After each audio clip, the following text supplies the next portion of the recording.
നമസ്കാരം. യു.എസും ഇസ്രയേലും ഇറാനെ ആക്രമിച്ചതോടെ ആരംഭിച്ച യുദ്ധം 6ാം ദിവസത്തിലേക്ക് കടന്നു. അമേരിക്കയും ഇസ്രായേലും ഇറാനെതിരായ ആക്രമണം തുടരുകയാണ്. അതേസമയം ഇറാനും ശക്തമായ പ്രതികരണം നൽകുന്നുണ്ട്. ഈ യുദ്ധത്തിന്റെ തീ മുഴുവനും മിഡിൽ ഈസ്റ്റിലേക്കും എത്തിയിരിക്കുകയാണ്. അറബ് രാജ്യങ്ങളിലെ യു.എസ് സൈനിക താവളങ്ങൾ ലക്ഷ്യമിട്ടാണ് ഇറാൻ ആക്രമണം നടത്തുന്നത്. ഇതോടൊപ്പം തന്നെ ഇസ്രായേലിനെതിരെയും ഇറാൻ ശക്തമായ ഡ്രോൺ മിസൈൽ ആക്രമണം നടത്തി. ഇറാൻ തലസ്ഥാനമായ ടെഹ്റാനിൽ ശക്തമായ സ്ഫോടനങ്ങൾ റിപ്പോർട്ട് ചെയ്തു.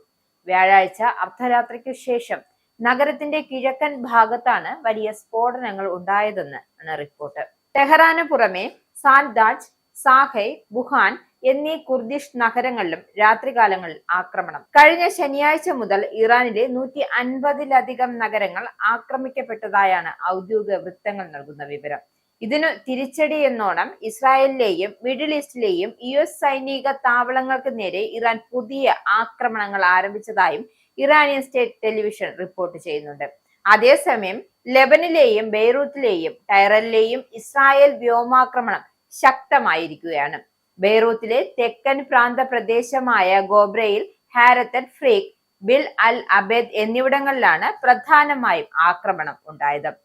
ടൈറിലെ അൽ ഷഹബായ് ജില്ലയിലെ ഒരു വീടിനു നേരെയും നബാത്തിയ മേഖലയിൽ ആക്രമണങ്ങൾ നടന്നതായും റിപ്പോർട്ടുണ്ട്.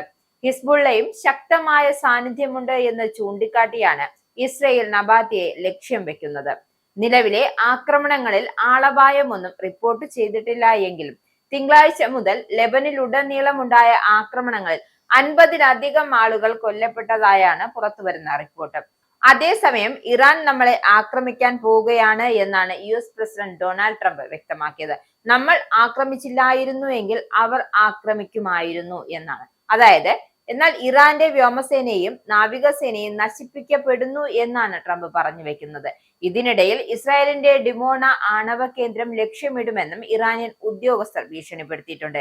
യു.എസും ഇസ്രയേലും ടെഹ്റാനിലെ സർക്കാരിനെ അട്ടിമറിക്കാൻ ശ്രമിച്ചാൽ ഡിമോണ ആണവ കേന്ദ്രം ലക്ഷ്യമിടുമെന്നാണ് ഒരു ഇറാനിയൻ സൈനിക ഉദ്യോഗസ്ഥൻ വ്യക്തമാക്കിയത്. അത്തരം ശ്രമങ്ങൾ നടന്നാൽ തെക്കൻ ഇസ്രായേലിലെ ആണവ കേന്ദ്രങ്ങൾ ഇറാൻ ആക്രമിക്കുമെന്നാണ് ഉദ്യോഗസ്ഥർ മുന്നറിയിപ്പ് നൽകുന്നത്. ഇത്തരത്തിലൊരു ആക്രമണം നടന്നാൽ അതിന് 10 മടങ്ങ് ശക്തിയിൽ ഇസ്രായേലും തിരിച്ചടിക്കുമെന്ന കാര്യത്തിൽ യാതൊരുവിധ സംശയവും വേണ്ട.